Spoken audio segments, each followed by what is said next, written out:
So before we go into your story, I actually wanted to call out something that you said in another interview, which I loved, where you mentioned the real secret in business is consistency. And you mentioned get up, put on the metaphorical gym clothes, even when you don't want to, and just do it. And I feel like so many people struggle exactly with that part, sticking with something, even if they don't see the immediate result and it's just tough for them. So I'm curious, what would you say to someone listening in who is so close to giving up on their dream? Yeah, I mean, I resonate with that so deeply because that is the secret. Yeah. That's the entire secret. Like, there's no silver bullet, there's no magic trick, especially if you're a founder like me who didn't start, I'm not an influencer, I'm not a celebrity. Like, it really is about building in an even heat way. And there's going to be days where you feel like you're on top of the world, and there's going to be days where you don't feel like that.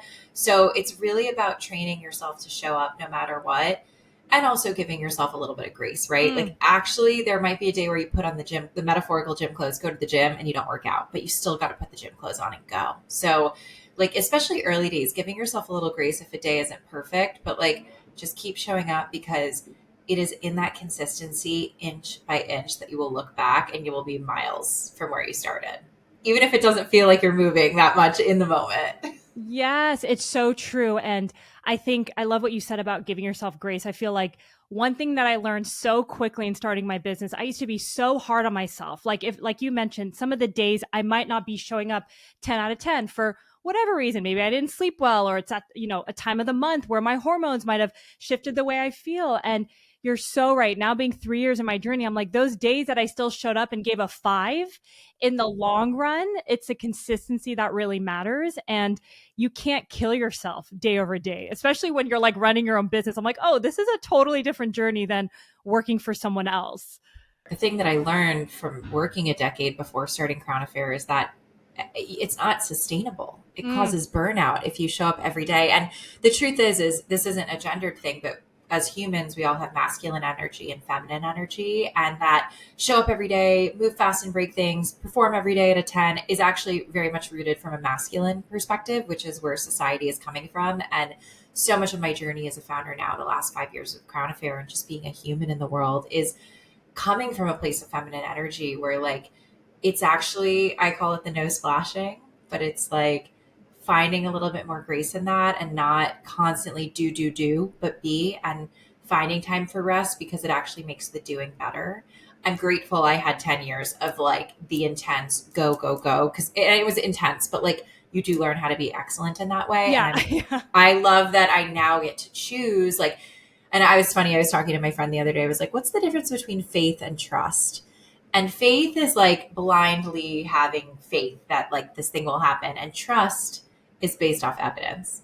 And when you have over a decade or however long that you've been doing something, like, you just have to trust yourself. And I think especially if there's women out there listening, like, if you've been doing something for a little bit, like, you're going to show up. And by the way, your 5 might be someone else's 10. So Yeah. like, True. that's a big thing, right? Like, you're like, oh, I'm showing up as a 5, but like, I would bet that your 5 is maybe most people's 8s. So as you go on this journey, you realize that the energy you spend being critical on yourself is energy that you can spend elsewhere. So this is all very evolved thinking, but that is why the consistency piece is easier, because like the pressure is a little less intense. Yeah. And I love that. And I think I read some quote. Shoot, I should have saved it. It was like your business will only grow to the extent of your calm nervous system, something like that. And it kind of reminded me when you said energetically, because I've realized the days that I show up, especially in the early days where I was so masculine, like what you're saying resonates so much with how I got the business off the ground.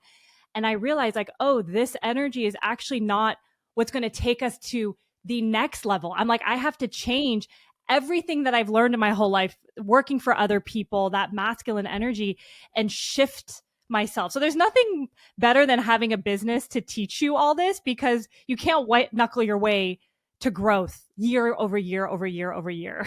Correct. I resonate with what you said so deeply, because like I was the same. Like, I started this business from a place of what I knew. And you do have that aha moment where you're like, oh, what got me where I am is not going to get me where I need to go. So I got to do some work. But no, I think that's the coolest part about being an entrepreneur and having a business is like these things are not mutually exclusive. Like, your personal growth and professional growth are hand in hand. And I've seen that with my senior leadership. And the days of thinking that these are isolated endeavors, I hope are no longer are changing, because even for my team, it's like I want people to grow personally and professionally. They're not, it's a holistic thing. So, yeah, by ignoring that reality, it's not going to help any of us grow. It's so true. Well, I also now want to go back to your upbringing because you've mentioned that your dad raised you almost like a son in some ways. And I'm cracking up because the same exact thing for me. I'm like, Dad, you literally treat me like I'm a boy. Like, am I just like your second son versus my sister treats her very different? But, there's beautiful blessings in that too. And I just love the way he was and really encouraged you as a child. So I would just love to get your thoughts. Maybe were there any early lessons that you learned from your dad or, your parents that you think really has supported the woman that you are today? My dad, it wasn't that he like wanted me to be a boy. In fact, he's like probably the first feminist I ever met. He like really thinks women are better than men, which is hilarious because most men, it's funny, as I got older, I like would see other people's dads. I'm like, oh, I have a very different type of father who is like, women are strong and smart and powerful, and like that was what was so instilled in me. But I think honestly, it also just came from like, I think parents just want their kids to survive, Yeah. it's like a very core instinct of like, the reality is like it's different to be a woman or present as a woman in the world than it is a man. So my dad really made sure that I was like a tough cookie, and like I did karate when I was younger. I mean, I I was love that. really, yeah, I was definitely, I know you're not supposed to say tomboy, but I was 100% a tomboy. And it's so funny because like I'm obsessed with hair and like self care and like rituals and massages, but like I'm not a makeup person, like I didn't wear makeup for a long time, but you know, he had a really tough upbringing. He grew up, in South Brooklyn in the 40s, in like my dad's in his 80s. And, he just had a really tough upbringing. So I'm his daughter in the sense that like he, made sure I was on my toes. He always told me the only thing someone can't take from you is an education. So like he really kind of in a good way trained me and made me really entrepreneurial from the start. And for that, I'm so grateful. Mm-hmm, mm-hmm. I even have guy friends, by the way, whose dads weren't like that. And the way that I think about money or finances or anything, I notice like you can just kind of tell when someone has a parent. It's not even gendered that like kind of puts them on their toes in that way. Mm-hmm, mm-hmm. It is. It's so true. And I think that's the biggest gift. My dad was similar as much as he was really tough with me. He's like, women are smarter than he would say this. He had his own business. He's like, I think women are smarter than men. I think there's a lot of people that work with me that are smarter. I'm like, I agree, Dad. Or, Smart men don't recognize yeah, smart women is the tip. By the way, that's like why. What's the famous quote? It's like behind every guy is an amazing woman. So I think the that's true. smarter men really acknowledge how the capacity that we have, and it's by the way, it's just because how we are, how we move through the world, our ability to like do all of the things, and it's about leaning into each other's strengths and being on the same team. I think Yeah. No, for sure. That's so beautiful. And, what I love about what you also said is that, he encouraged this entrepreneurial mindset, obviously had a focus on education, wanted you to be on your 2 feet. And you actually didn't automatically start your own business. You had quite a bit of a dynamic career. You worked at just incredible brands from Into the Gloss, Spring, Away. You consulted for a lot of other brands as well on top of that. And I'm sure we could probably do a whole other podcast about just your career and what you've learned. But if you could, boil it down to one or two valuable lessons from that experience. I know there's probably so much to unpack there. I would love to hear that because I really encourage people. I think it's a beautiful thing to work for others before starting your own business and starting a little bit later. So I would love to unpack that a little bit. Yeah, so I did spend a decade working for other people prior to launching Crown Affair. And I would say most of the time, my advice is to learn on other people's dime. I obviously don't say it that way, but like you got to learn from people. You have to learn how to be a team player, communicate with your managers, communicate externally, send a Gmail. I mean, I remember when I graduated, I was like, how do I send a calendar invite? It's like you just, I think it's important to learn from other people. You obviously want to work with amazing people and do that the right way. But, there are outliers. I meet young girls who are 22, straight out of college, who I'm like, oh, you already have a whole audience and universe. Like parlay, it's case by case, I think. But most of the time, I think it's great to work for other people because you learn that way. And like by the time that I was ready to start Crown Affair, I had so many learnings. I wasn't learning on Crown Affairs. It was like I was Mhm. ready to go and launch it. So I'd say the biggest learnings, honestly, like this is just a sweeping thing. Like I actually learned more of what not to do than what to do, Sure. I think, especially from a leadership perspective, from a hiring perspective, from a fundraising perspective, from a product market fit perspective. Like I would say there are more learnings of what not to do than there was what to do. But the biggest thing that I learned is like the only thing that's consistent is change. Like do not be nostalgic, be nimble. Because if you took every playbook from all the brands I worked with, Harry's, Outdoor Voices, Away, the Wing, all of these brands, like that playbook from 2015 does not matter anymore. Cause like if we were following that, we would be doing a static post on Instagram today, Yeah. you know? And like, here's what I will say. There are things that are foundational to building an excellent brand and finding product market fit that are timeless, that have nothing to do with what is happening around us. And I learned so much. I mean, working with Emily Weiss at Into the Gloss when she was starting to build Glossier, working with Era Katz at Spring, who's the co-founder of Seed, even working for Jen and Steph at Away, working with Ty at Outdoor Voices, like a lot of learnings of like what not to do, but also like super clear visions. And most Mm. importantly, creating something beyond the product, right? Like changing the way that people move through the world. And when you're around that, especially when you're young and you're one of the first employees or early employee, like that is just, you become addicted to that feeling. And I think that's really what I learned is like how to get the right people around me from a Mm. talent perspective, learning that it's not one person, it's a team, and how to really create a strong brand foundation and like build an entire brand universe. And then, you know, as I said, like not overraise, not hire too quick, not be everywhere all at once. Like really this even heat has been the vision from day one to build a timeless brand. And I was just going to ask, I love that, you learn so many things that you don't want to do. You mentioned a few, like don't hire too quick, be maybe thoughtful about fundraising. Anything else? I'm sure there's so much 10 years working for other people. That's a lot Yeah. to chat about, but any defining ones that you're like, I am not going to bring this to Crown Affair. This is really important for me. I mean, culturally being rooted in a place of feminine energy is super important to me. Like, I think the thing is like, I have been, obviously I don't have the core competency of every person on my team. And right. And now we have more senior people who like have worked at Sephora for a decade who are now full-time at Crown Affair. But like, I can say that like, I have metaphorically and or literally been every person on my team. Like, I know what it's like to be the 22-year-old marketing associate. I know what it's like to be, you know what so I have so much empathy. Like I'm not like some person with an idea. Like I worked for a while, so I know what it's Yeah. like to be an employee. And I think that type of culture creates so much more empathy. Like I want you to have work-life balance. I want you to go on vacation. I want you to feel fulfilled in the work you're doing. I want you to like have the space to be heard. And like, I think because I worked for people, it's really as simple as that. I know that sounds Yeah. crazy. Like I want to create that type of culture too.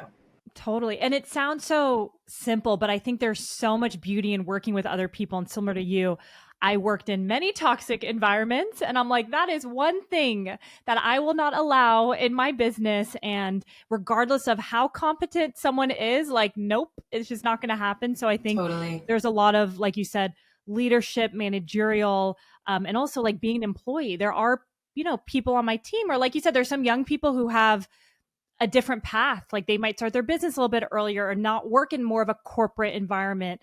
And there's different learnings for them. So but I always love to say, because there's so many women who listen in who work from someone else. And I'm like, that is a beautiful gift. Like you said, learn as much as you can on someone else's dime, be around smart people. If you want to start your business, like be around entrepreneurial people. And then when that time is right, there'll be so many things you won't even know you learned until you step into your own realm. And I think as a founder, that's a really healthy mindset. Like I call it graduating. Like I don't expect for everyone to be with me forever. So like let's make the 3 years you're with me incredible, or 2 years, and then let's get you into that next stage of your life. Whether you want to go shift into the food world, or you want to do this, or you want to work for this person, like I'm here to support you. And I think that's actually an important starting point. Like I don't have delusions that you're going to be with me forever. It's not a sustainable way to approach it. And by the way, the person who joined you day one is not going to be the right fit for you year four. So like it's actually healthy to be really transparent about like our journeys together, and let's get you to the best place you can, and then like continue. And I want you to come to every Crown Affair party after that. I want Yeah. you to be friends with everyone, but like that's just realistic. And I think because I went through it and it's what I wish I had, that would have been better, you I was know? going to ask, because a lot of founders don't think that way. Like what you said, we can be a little delusional, like, oh, this person's going to be with me forever. And I've had friends, lose someone after 2 years, and they're like, dang, every time in this role, this person leaves. And she's like, I chatted with someone. They're like, yeah, that's quite common actually in this specific role. You'll have turnaround in 2-3 years. And, she has a significantly bigger business than me. And even for her, she's like, oh, that's good to know. So I think what you mentioned, you were on the other side, so you don't take it as personally. It's like, oh, how do we make this a good experience? That's so true. Hire for that time window. Like, who is in that role in year 1 to 2 and 2 is different than year 6 to 7. You actually, that's the other thing. And don't get me wrong, I have someone who was my first hire, and she's going to be with me till the end. And like, no, she's Yeah. incredible. Her name's Elaine. And like, our story is just so beautiful, how we connected and how she joined me. And like, she joined me as like my first hire doing operations. And the first 2 years, it was like, by year 2, I was like, oh, she's in it. Let's make her the VP of Ops. And she's continued to just level up. And like, Amazing. by the way, is now incentivized, like, in a significant way. And we're like, we have grown and evolved so much together. We have a coach that we share, that we do individual coaching. We do at once a month, we meet together. And like, we're both women. We're very conflict avoidant. We want everyone to be happy, but it's like actually doing that work to make the space to like grow together is, even if, right, it's, you see like WeWork documentaries, people are yelling and screaming. It's like, most of the time it's not like that as an entrepreneur. It's actually like, maybe you don't want to bring something up, or maybe you're a little passive, and it's like these little micro things that actually add up over time. And having someone support you and hold that space of like, what's someone's weaknesses, what's someone's strengths, what are they trying to get out? My best advice too for your first hire is hire someone who is literally the opposite of you. Like, do not bring in your BFF. Do not bring in the person who's also a great this. It's like, no, you need someone, and you're very clear on your roles. And there's so many learnings about hiring. That's the biggest thing. And when I worked at places like even Outdoor Voices, where I was a consultant, they brought in a lot of senior people all at once. And it's like, you can't mush all these people together at once. Like, this stuff takes time. So it's like, really be thoughtful about who you bring in, when you're bringing them in. And that's why it was great to work for other people, because I saw so many different case studies of this, and I'm still learning, and it's not perfect, but like, I'm glad I didn't try to figure this out at 24. Yeah. Yes. Would have been a lot. For sure. So let's talk about how you even pivoted to Crown Affair. You had this like great career. I'm sure you built such incredible connections, had a great reputation in that world. When was it where you're like, all right, you know what? I think I'm ready to put something of my own into the world? It was such a gut feeling. So yeah, I had my brand agency levitate after a way, where I was working with amazing clients, amazing people.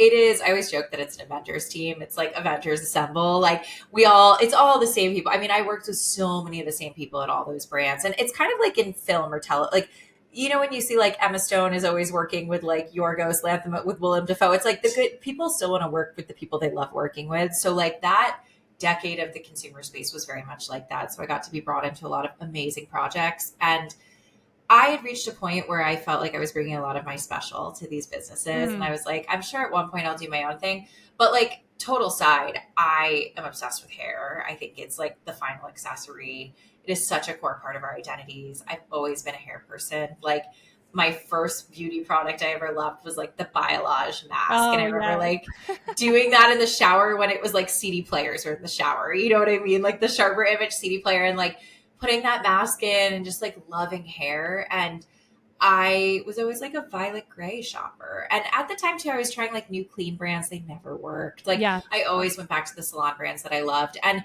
then also too, there were a lot of like D2C hair care brands. And I'm like, this is not it. Like, it's for someone, but like, it just wasn't for me. I wanted the level of Orbe, Christophe Robin, Mason Pearson, Booley. And I just felt like those brands, while amazing products and formulas, were very dated from a packaging perspective, from a like messaging perspective. Hair as a category is very loaded. It's language that's so aggressive.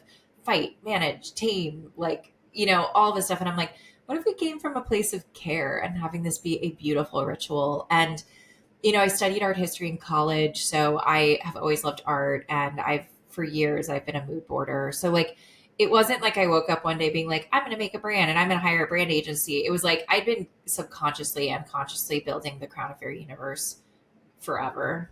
Like, so I would say since 8th grade in some capacity, creatively. And when it actually came down to it, like the actual inflection point is I took a trip to Japan in 2019. And I was so inspired by the culture and how they take care of things, and just also the visual literacy of the graphics and the design. And I went to a head spa there, and I was introduced to Subaki seed oil, because in the States you're really used to like coconut oils and argan oils and Moroccan oil. And I just had never heard of Subaki seed oil, or at least I didn't consciously know I'd heard of Subaki seed oil. And I was obsessed with it. It's so lightweight, it's so hydrating. And I have very fine hair. I have a lot of hair, but like it's fine. Like I can't handle heavy. Like if I put in a heavy leave-in or heavy hair oil, I'm like, oh, I gotta go start over and get in the shower, you know? So that was the first time I was like, wow, I'm obsessed with this product. And came back, and I sent an email to my creative director, Sho Shibuya, who's an amazing Japanese artist who was our creative director at Away. And we worked together at Away on a ton of different partnerships. And we met for tea at the Crosby Street Hotel, and I started working the brand with him. And then my friend's a bioengineer and chemist. We started reverse engineering like those first few products, and emailing vendors in Italy and Switzerland. So it was a nights and weekends project, and I'm Yeah. very clear about that. Like I had revenue from consulting. I'd saved a little bit of money so I could put like, I think it was at first like 30K into like product development. And then once I met with Show, had my vendors kind of locked in product samples, I was like, I got to go raise money if I'm going to like really do this. So that was the summer of 2019. And so I am curious, because I also know you had a Google Doc that. Yes. So where does that if you can share a little bit more about what that is and the timing of that? Yes, that was 2017 when I was consulting. Really early. Yeah, it was earlier. So it started originally as an email to my friend Lexi.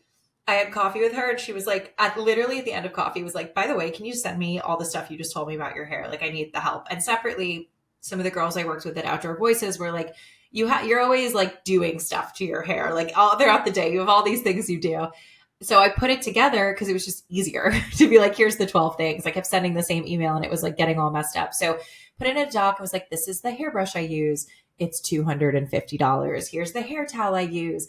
I kind of wish it was shaped differently and wasn't this style and had like a strap and was whatever and didn't look like a car wash towel after the fifth wash. And, and this hair oil. And I was just a Google Doc with insights, and it went then like viral, not like TikTok viral, but like way beyond my network of women like us being like, that was the light bulb moment where I'm like, wow, there's such a disconnect. Like people are so disempowered by their hair because they're so reliant on like blowing it out and stylists and like styling it. And it's like, what if we made products that were like no makeup for hair? Like actually enhance what you have, but like you're still using products, you know what I mean? And they're as high performing as the luxury salon brands I'm using, but are better for you because there's been so much innovation and technology. And like, it sounds very fully formed, but it was just such a light bulb moment. I'm like, wow, there's like, the way we talk about hair as real people is very different than how we've been told to talk about hair. So yeah, that was 2017, 2018. Yeah.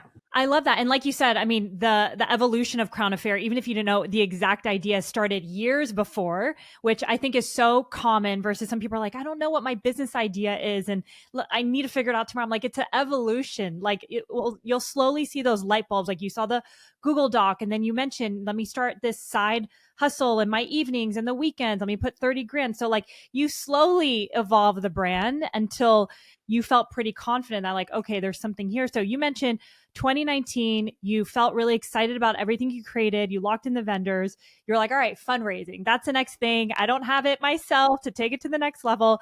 Tell us more about that phase in the business. Well, it was 2019. So I'm going to set the stage that it was definitely a different landscape than it is today, and even just post COVID. So money was more abundant, to say the least, especially in the consumer space. But what's interesting is I knew that I did not want to over raise. And we've never kind of like, our whole approach has been like raise as you go, raise what you need for.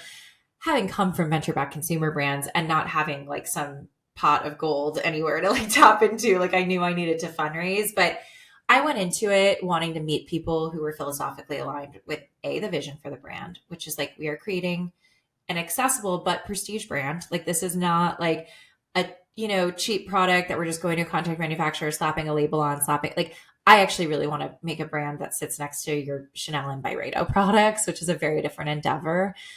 So that's not a cheap thing to do.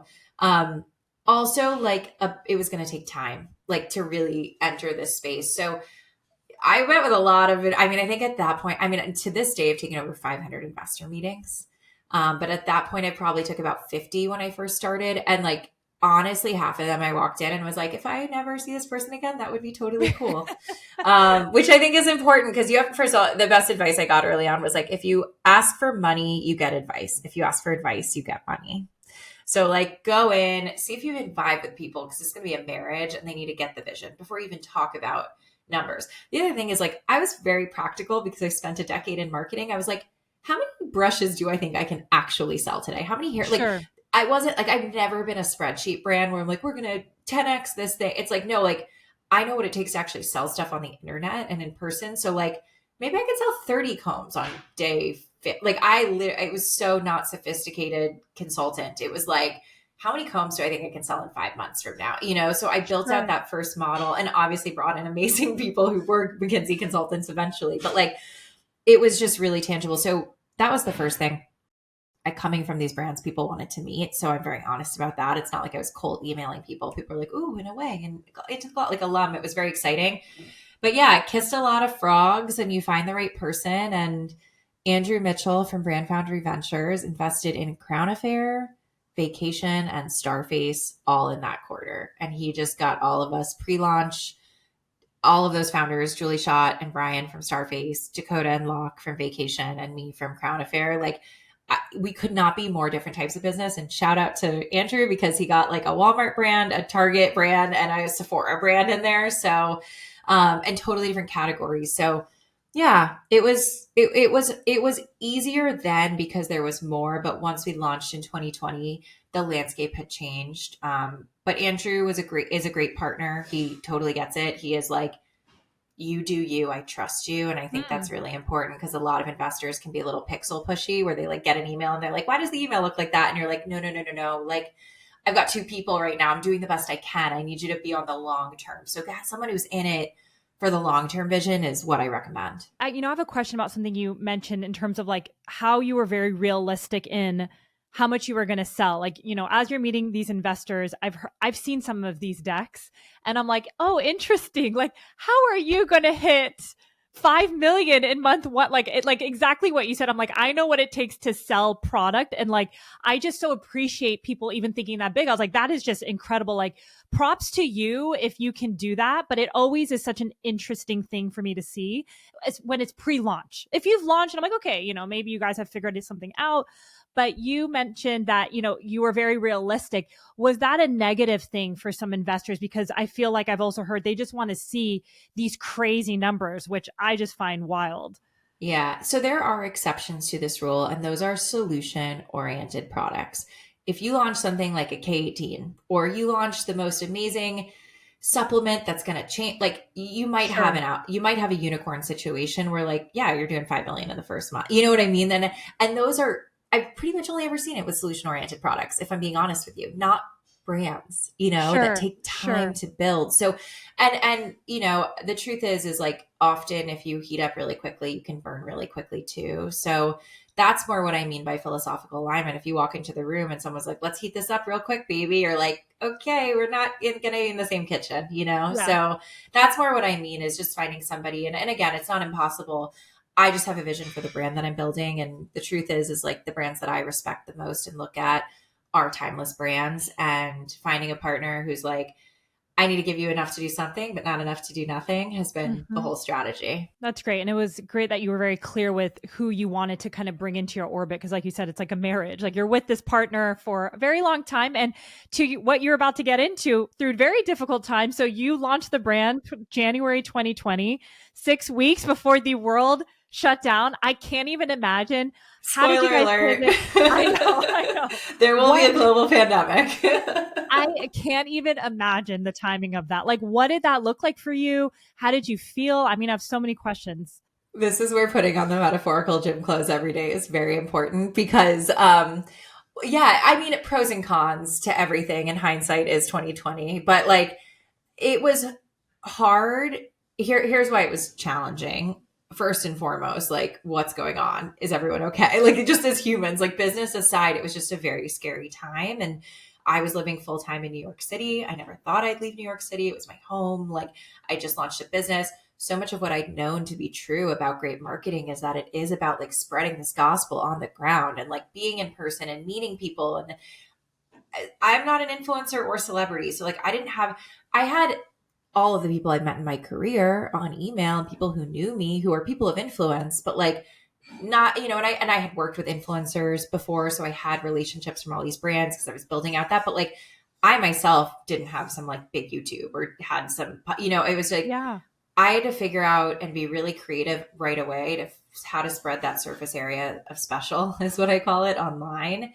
And that's when like creative thinking, like when we launched our mentorship program Seedling, which we're now in our 7th season, it's like an amazing 8-week mentorship program, because a lot of young girls were graduating college in 2020 that spring and we're like, I don't have a job. And then a lot of people like us, women in my network, were like, okay, I've donated, but like I'm stuck at home. How do I give back? And I'm like, this is amazing. How do I pair a senior who just graduated with a mentor like my friend Rachel, who was the CMO of Playboy at the time? I'm like, it was so cool. We had hundreds of people and we still have hundreds of people in that program. So like that, I've always been a little bit more rooted in that. That's a very specific example, but like, I don't know, it kind of forced us to get creative immediately. The pros are honestly like, it's in our DNA. Like every hire that I've made, I didn't have anything to scale back, like Mm. obviously it's a privilege to time and market, I think is the most important thing as a business. Like it really is something you cannot fake. You can have all the resources. You could be on every billboard all across the country. And if you've only been in market for a year, it doesn't matter. Like, especially in hair care, people use what's been in their shower forever, It's true. like time and market is so key. And like, that's the benefit of being a pre-COVID brand is like you got to be on the ground and have this whole thing. But like if you had 100 people on your team and COVID happened, like you're gonna have a different team a year from then, and you don't know how to work. You didn't hire those people thinking that they'd be effective as remote workers. So for Mm. me, the bonus is how I built the culture in my team. It's like every person, it's like you got to be able to be hybrid, you got to be able to be excellent remotely. And like there's that expectation of having work-life balance. And then when we're together, it's like really powerful too. And I don't know, it's so many I mean, I won't even get into it because we could talk for hours about supply chain and relationships like Sephora and how that changes when COVID happens. But it was a really crazy 2 years. I just woke up every day. Oh, also at the same time, all my friends, because I was 28 at the time, like all my friends are getting furloughed or leaving their jobs. And they're like, I'm going to go home and live with my parents and like be an artist. And I'm like, oh my God, I just raised some money and I have a company and I have to like wake up every day and like move this forward. So Mhm. it was an extraordinary privilege. And I feel this is the work of my life right now. It's the greatest privilege of my life what I'm able to do. But I'd be lying if I didn't say I wasn't like some days being like, this is hard. And that resilience is, I think, like the secret. And I can't imagine it's your first, and also as a first time founder, obviously you have all this experience, but still, the first time you really built something, you had to kind of shift the way you thought about marketing the product, right? You mentioned you're so used to boots on the ground. It's very different than going to like a digital first world. And you're a solo founder. So I'm just curious. You mentioned a little bit about that first hire you had, but did you really lean on anyone specific, or how did you really navigate those days where you did have to show up every day? Because I would imagine it's so tough being first time founder, solo founder. Like there's so much there that could weigh you down. Even though I was around a lot of founders, I always say like the metaphor or the analogy is like being around founders versus becoming a founder is the equivalent of like when you're like, oh, I speak Spanish, I'm going to go somewhere and speak Spanish, and then you try and speak and you're like, oh, I don't speak this language at all, even though I think that I did. Yes. So you being a founder, like a real founder, is like you start to become fluent in what that means, and it's great that you've been close to it before, but it is not the same at all because it's a different emotional True. journey. Yes. I have been really lucky to have unbelievable people around me from day one.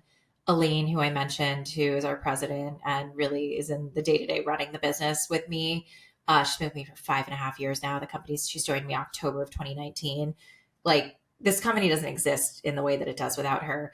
My friend Dan, who's the bioengineer and chemist and works in supply chain, like he's not neither of them are co-founders, but like they're my partners in this, and the three of us could not be more different, and I think that's what makes it unbelievable. And not to like toot my own horn, but I think I have a lot of self-awareness as a founder because of not because I woke up with it one day as I was born, but because I learned what it happens when you don't have the self-awareness as a founder, and it's not good, and you got to bring better people in. And like, I think a great example of that present day is like with Sephora. Like at Sephora for 10 years. So like, I love Sephora. I've been a Sephora shopper for a long time, but like my team, my head of sales is my former Sephora merchant, and it's like, she worked at Sephora for 10 years, and it's like, I trust you. I don't know, and it's like, you can get a gut thing from me, but I think that's the real work as a founder as you grow, is like surrendering and realizing that, like, and not that example with Elise, but even on the creative side, like I held so tightly onto the creative, and we finally hired this amazing creative director, and like, it was hard to not micromanage and not feel like I had the right idea. And by the way, for a little bit, they're not going to do it the way you want it, but Yeah. guess what? They're going to be better than you. And that is the thing that I think so many founders aren't willing to be honest with themselves about and go through. And it is hard, and you will need therapy and coaching and support. If you can do it, it will be the best money you spend, because it is the only reason that this business has grown, is because I've let go of things over time. But it's hard. I'd be lying if I said it wasn't hard. Yeah.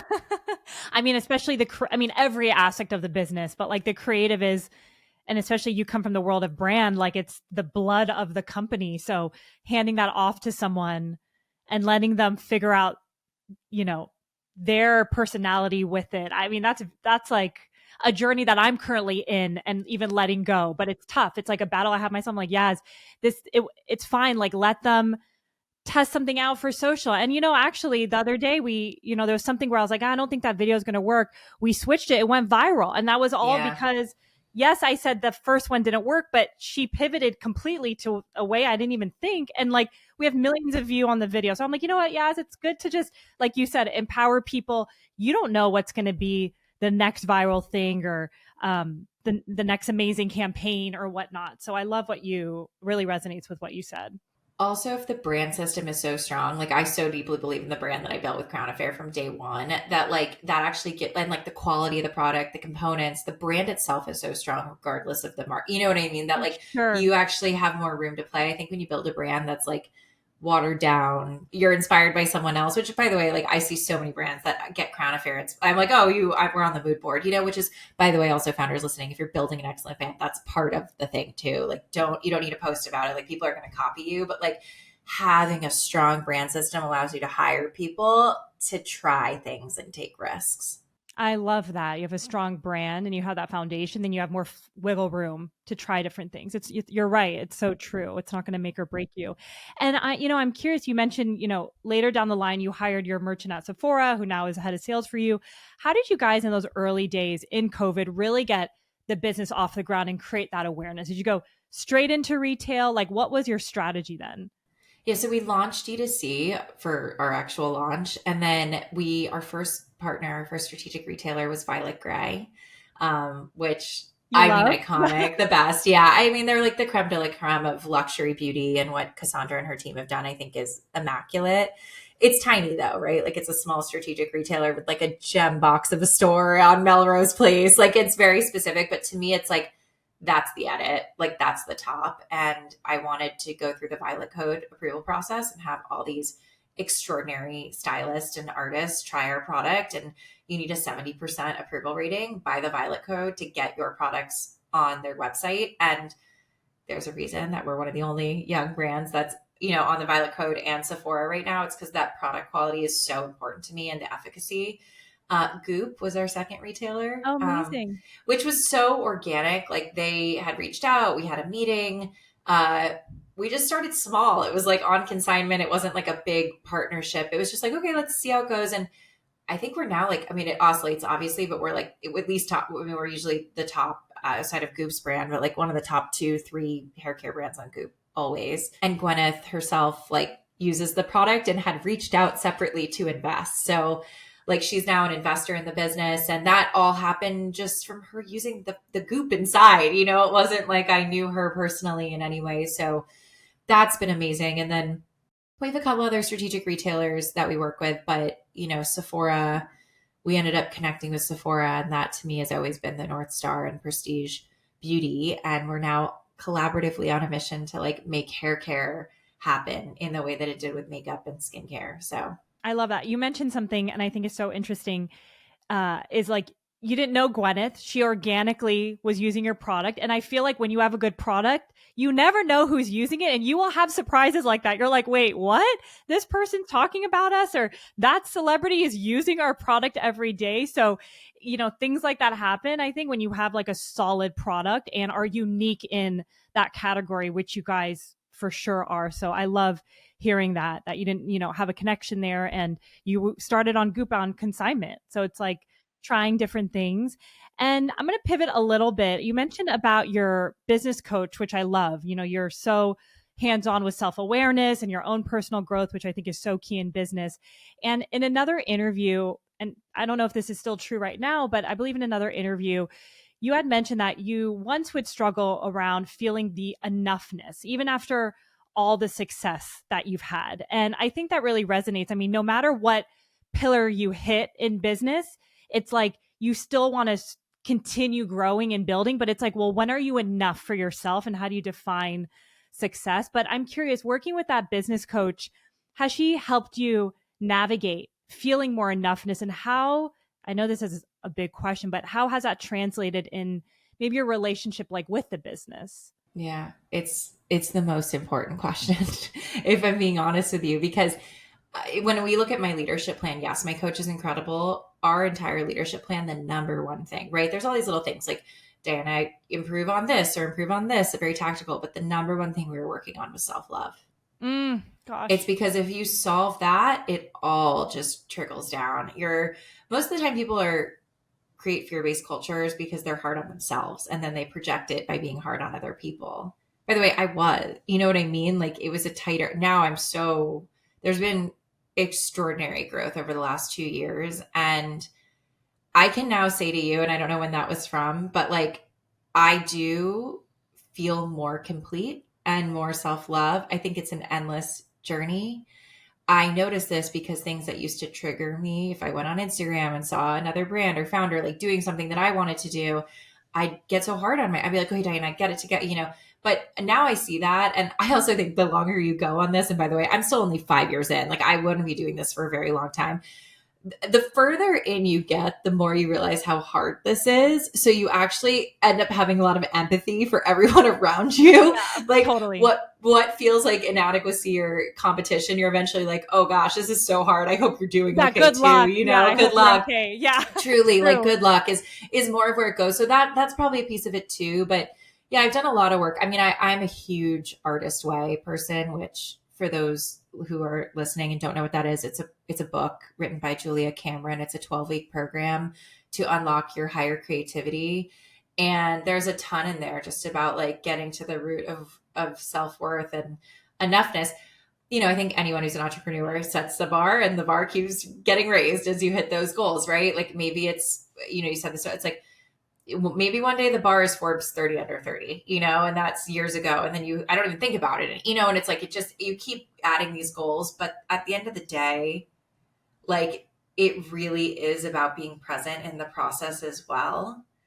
And it's not gonna be perfect all the time. There's gonna be times that you're hard on yourself, but the mission is like, I actually want to change the way that people feel. Like, it's not just the product itself. It's like, whether it's doing an artist way group chat on Substack, or like I posted like funny little things from my Pinterest today, and someone DM'd me being like, I was saying to myself that if I saw this thing that I would stay in London, and you posted it. It's like, that's my whole thing. Like, that's why I wake up in the morning, is like, I want people to listen to this thing and be like, oh, I'm going to actually do that now, and I'm going to try this, because once I resonated that, like, that's what makes me special. It's not having a fancy thing. It's not like this, like that.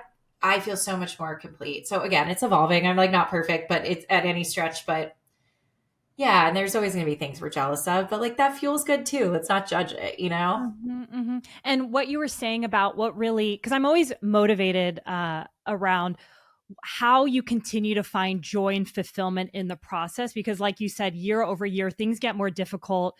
Business just becomes more complicated. And sometimes, I don't know if you've ever been there, like you can feel burnout and not feel as excited in the process, even though you're like passionate about the mission. So I'm just curious, how have you had joy along the way? Was it like you were saying, connecting with customers on that deeper level, or what has really pushed you to move through? I mean, literally you launched during COVID, but like all the difficult times and pillars that you've hit. I feel like growth is a spiral. It's like you feel like you revisit the same things over and over, and like but you are at a different vantage point. It's Yeah. like a spiral upwards. And I come back to the same things over and over again on this journey, but they do change. Like something that brought me joy, and they're different challenges. Like something that brought me joy early on was like more the validation from like these strategic retailers or like a celebrity posting. And like, and then eventually, like when we got into Sephora, I'm like, wow, I'm getting the joy from like connecting with a total stranger who's just like at the Grove right now and is like discovering our dry shampoo for the first time and like hearing about her life. And like, Yeah. sometimes I get really into product. Sometimes I get really into the creative. Then it's like, I don't know, it changes as the business changes. I think I'm just a curious person who wants to like try it all. But Mhm, it's mhm. funny, you're catching me right now on like the 5 year cycle. I kind of feel like I'm back in 2019 right now, going back to that like that full spiral where I'm like in the research phase almost like I was when we talked about 2018, 2019. I'm almost in that space again, obviously in a totally different place. Like I have a company and I have a 25 people on my team and we have these amazing partners, and but it's like, what are the next 5 years? Like, Mm, where does mhm. this go? And part of that is product. Part of that's just like the vision of where we are and staying nimble. So I'm really lucky where I've also, a year ago, I didn't trust the team. I didn't have the evolution of trusting in the same way. So now I'm like, my team's got this. I know when I need to be pulled in for what, and I'm in this every day, but I also have the space to dream right now. And like, I would be lying to you if I didn't say that's my favorite part. So even though I'm like 5 years in and like all these things and the business becomes more quote complicated as like it grows, and it's tricky by the way, but like I also feel the most inspired I have in a long time. And part of that is finding balance with like not burning out, you know? I would just to reiterate, I mean, would you say that's really eventually just building the team, like having the right team, which takes time, obviously, right? Like, it took you 5 years to really feel like that, let alone hire, let alone you learning how to let go, making sure they're up to speed. But there is something so beautiful about having that support where it allows you Yeah. the space to think. And this is where the personal work comes in. I'm reading a book right now called The Surrender Experiment, um, which is by the same author who wrote The Untethered Soul. And it's like anything. You read it and you're like, oh wow, I have to just like, this goes to the no splashing. It's like actually the surrendering is giving you something better than if you were to try to control the outcome, you know? I love that book. Michael Singer, right? I mean, like Yes, I Michael feel like I read Singer. that book like even Yes. before I started my business. Anytime I'm at a crossroads, it's such and learning how to surrender in life, like even forget business, is just so key. So I love the space that you're in. And another question that I have, when we started this interview, you were kind of talking about masculine and feminine energy, and that's something I've been thinking a lot about, kind of moving more into my feminine the last few years since I started my own business, which is all around women. I'm like, I can't be that masculine person I used to be. But where, did you have a book that you read or a coach that you worked with? Like, how did this masculine, feminine energy get into your ethos? Yeah, so I've had three coaches that I've worked with over the last 8 years. I had my first coach, Christine Sachs, in New York. She's a rock star. I had her when I was leaving. I was out away. I had her when I was out away, left away, started Levitate, my brand agency. And she is, if you are out there listening and you need a coach who's going to make sure you get it done, Christine's your girl. Like she was no bullshit, no, like, but like, by the way, such a gorgeous, amazing woman, but like that is a masculine energy. Like that she came from finance. She is like no nonsense Jew. That's what I needed then. That is what I needed. She's the coach that got me from away, starting my brand agency, Levitate, getting Forbes 30 under 30 to starting Crown Affair. Like she changed my life. I could not have done that alone. I had a coach after that named Tammy who was Colorado Boulder based during COVID, all about feminine energy, and was the one who taught me about like so much visualization work and like building my Mm, temple and like I know it sounds really crazy unless you're like doing the work, but like so much of that no splashing and like surrendering. It was amazing because it was what I needed at the time. I now have a coach named Faith who I do coaching with Elaine, who's my president. She is, I think, the perfect balance of like, and she's worked with, Harry's teams, Glossier teams. Like it's the company that she works with is one of the top coaching companies in the country.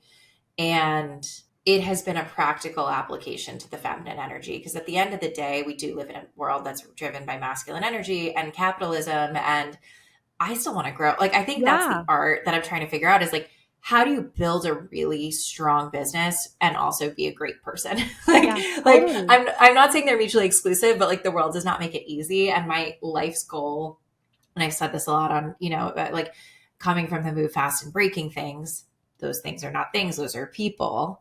And how do you move quickly enough, but almost like slow down to speed up too? Like, I think that's where this coaching has been helpful. And yeah, it's impossible. You have to, as all humans, we have both within us. And you just need to know when to lean into the other and not ignore the structures of society that we live in. And also, like, be the best leader you can be at the same time, and realize that we're all human and we all want amazing lives. Like, that's the thing. It's like, I want everyone to live a fulfilling life, So I just want, it's an abundance mindset, and I want that for my whole team and myself, by the way. No, I love that. Oh my gosh, everything you said is so beautiful. And I think exactly why I started this podcast is because I came from the world of finance where being tough is how you got things done. And I remember my first day on the job in New York, this guy pulled me aside at JP Morgan and was like, "You're very nice. Don't ever change." And I was like, why is he saying that? And when I started wanting to start my business, I was meeting different women who I was like, oh, wow, they're kind and they're running these big businesses. Like, I want to be around that. And I think the podcast is like, how do we elevate those stories more? Because I think there's a different way of having a business, but still being kind. But like you said, still having that masculine energy of wanting to grow and do bigger, but still being a kind person around that.